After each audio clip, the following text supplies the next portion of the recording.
pretty one, Ulysses.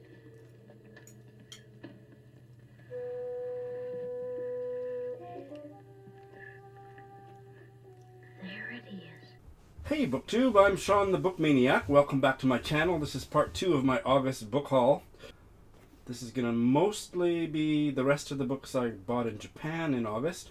I also have another batch of books that I bought on a return trip to Canada, and I might fit a few of those in if it doesn't get too long, but I think the key to doing book haul videos is to keep them short and snappy. So, let's get started. First is this non-fiction book from China. Xin Ran is the author, The Good Women of China. This is her first book. It's a non-fiction account of her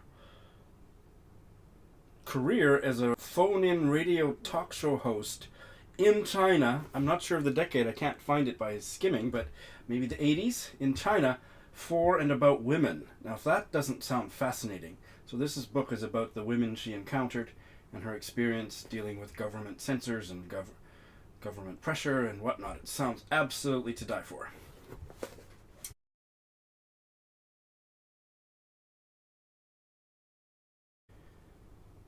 At 9 o'clock on the 3rd of November 1999, I was on my way home from teaching an evening class at London University's School of Oriental and African Studies. As I walked out of Stamford Brooks tube station into the dark autumnal night, I heard a rushing sound behind me. I had no time to react before someone hit me hard on my head and pushed me to the ground. Instinctively, I tightened my grip on my handbag, which contained the only copy of a manuscript I had just finished writing. But my assailant wasn't deterred. "Give me your bag," he shouted. Again and again. That's The Good Women of China by Xin Ran. Next is a gorgeous, look at that cover. This is a novel from what is now Pakistan, but Altaf Fatima is a Pakistani Urdu novelist who was born in pre-partition India. And this is her novel about an upper-class Muslim family in pre-partition India. She is still alive. She's 90 and lives in Pakistan now. And this is her most famous novel. I'd never heard of her, but I was just drawn to the cover, and I'm into quality literary fiction from around the globe. The One Who Did Not Ask. That afternoon, the foggiest that January, felt more like an evening. Earlier, Mally had hoed the flower beds, expecting a shower. Pink, yellow, white, and azure sweet peas, in their prime, leaned against the golden bamboo sticks. A gentle fragrance hung in the cold mist. Orange and blue flowers brooded glumly in their heart-shaped beds as smoke curled out of the chimneys against a deep, penetrating silence. This one's a hoot. This is called Visits by Peter Robbins, and this is the gayest book ever! Look at that cover! It's the gayest book ever. I know of what I speak, people! This is a 1992 memoir by a British gay rights activist, writer, and BBC broadcaster. He just died last year. I'd never heard of him, but I googled him to prepare for this video, and he just died aged 89 last year, New Year's Eve. And this is his memoir about his pre-war childhood in the UK. So I'm going to read you the longer quote from the back, because it's hilarious and certainly gives you a taste of what this book might be like. It was in Portsmouth that I first became aware of venereal disease. I was 7 at the time. In a toilet by the South Parade Pier, I prepared to obey my father's injunction. Never, ever hang around in a public urinal. Do your business, wash your hands, and leave. A notice on the wall detained me. Should anyone, I read, think he'd been infected with a venereal disease, he should immediately immerse his member in a solution of potassium permanganate. Odd. That was the purple solution with which my grandmother masked her graying hair. The only member of whom I was aware was her acquaintance, the Conservative Member of Parliament for Twickenham. I imagine prim Mr. Edward Keeling steeped in purple liquid and beginning to resemble a ripe chestnut. Would he have remembered to remove his horn-rimmed glasses? I don't think I've ever read Amy Tan. This is one of her well-received novels, The Bonesetter's Daughter. I don't think I ever even read The Kitchen God's Wife, but I certainly enjoyed the movie. Oh look, I didn't even notice that. There's a little blurb from a magazine about this novel that she was obviously using as a bookmark. She even wrote which magazine. It was from Elle magazine, and it's the same cover, so that's interesting. If it's correct, she only got to page 41. These are the things I know are true. My name is Luling Liu Young. The names of my husbands were Pan Kai Jing and Edwin Young. Both of them dead, and our secrets gone with them. My daughter is Ruth Liu Yi Young. She was born in a water dragon year, and I in a fire dragon year. So we are the same, but for opposite reasons. Gorgeous cover, eh? Oversized soft cover. This is a New York Review book. The Towers of Trebizond. It's a 1956 novel by Rose Macaulay. I haven't had good luck so far with NYRB classics. I've only ever found one that I really enjoyed, but maybe this will be an exception. Look at that fabulous cover. This is a novel about upper-class Brits traveling in Turkey. I'm going to read you the opening paragraph, which is very short, and then I'm going to read you the opening sentence, and then I'm going to read you the introductions by Jan Morris, and she talks about that opening sentence in the introduction. So, "Take my camel, dear," said my Aunt Dot, as she climbed down from this animal on her return from High Mass.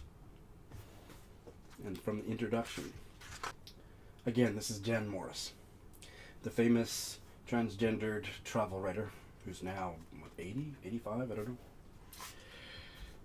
There was a time when the opening line of this book entered the common parlance of educated English and American people. Nearly everyone I knew could quote it, and "Take the camel, dear," said my Aunt Dot, became a commonplace of badinage or social pleasantry. The line still gets into dictionaries of quotations, but it is years since I have heard it used in conversation. Did you know that opening line? I think I've barely heard of the author, and certainly haven't heard of the book, and the line was new to me, but one more look at that fabulous cover. Let's look close. Fabulous. Speaking of fabulous, look at this gorgeous beauty of a book. Sleeping Waters by John Trevena, a 1939 novel. I've never heard of the book or the author before, but apparently he was a best-selling author in the early 20th century in the UK. And this is just a beautiful, heavy printed. You can't see it on video, but the paper is just really heavy. It feels so lovely in your hand. And isn't it gorgeous? So I paid $10 for this used because it just kind of jumped off the shelf and into my hands.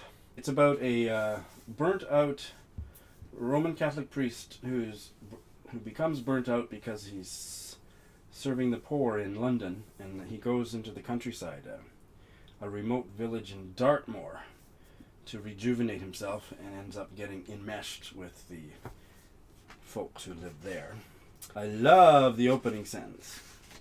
"Exeter is a city of fools," declared Merchant Wiggerton. "As you are going west, you cannot altogether avoid the place. But if you have any feeling of respect for my ancestors, you will keep your eyes shut as you go through." Alrighty then. I did quite a bit of internet and YouTube pronunciation research for this guy's name. This is a South African writer Ezekiel Malale.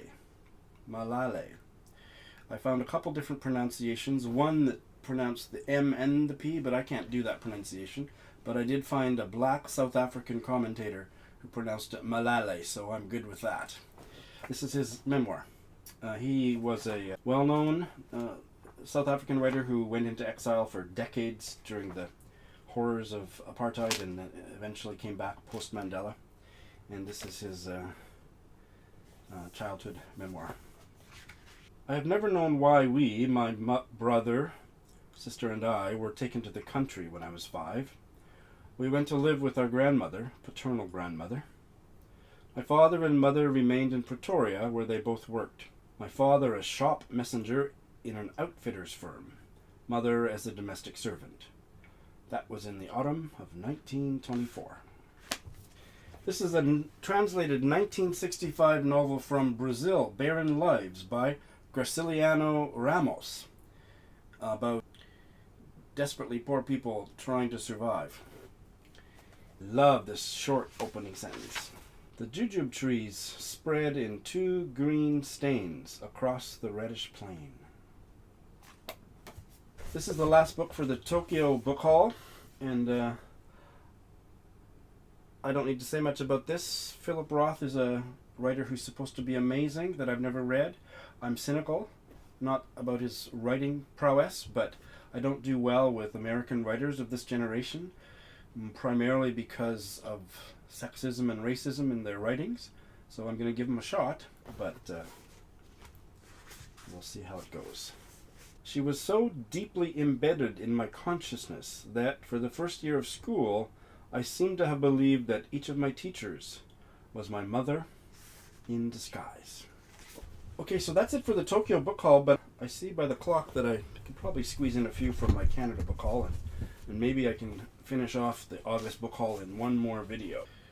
This is a novel I read and loved in university, but I remember nothing about it all these years later, other than that I loved it. Time to have another go. It's a short one, and I like the cover design, although I'm not crazy about this portrait of perhaps Sheila Watson, I don't know, but I have no idea what the opening line is. Oh, look at the way this is set up. It's like a poem, this opening line. In the folds of the hills, under Coyote's eye, lived the old lady, mother of William, of James, and of Greta.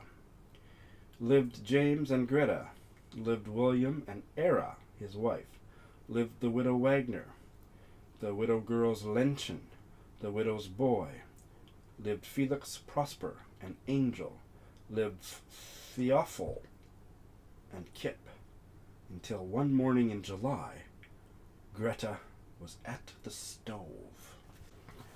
That's pretty intriguing. This is a Korean-American novelist that I have never read, Aloft, by Shang-Rae Lee. So it's time to give him a try.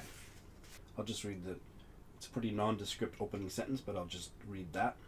From up here, a half mile above the earth, everything looks perfect to me.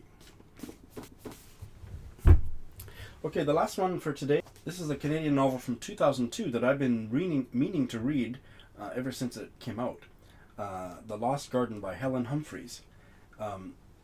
It's a bit of a intertext with Virginia Woolf's Mrs. Dalloway, and if you saw my top 10 reads of the year so far, you know that you might remember that I reread Mrs. Dalloway for the 3rd time to read Fiona Melrose's new novel, Johannesburg, so I might as well do this one around the same time. The setting of this story is London, 1941, during the Blitz. What can I say about love? You might see me sitting in this taxi, bound for Paddington Station, a 35-year-old woman with plain features, and you would think that I could not know anything of love. But I am leaving London because of love. All right, that's part 2 of my August book haul, and hopefully I can squeeze the rest of them into part 3 in the next few days. Thank you for stopping by.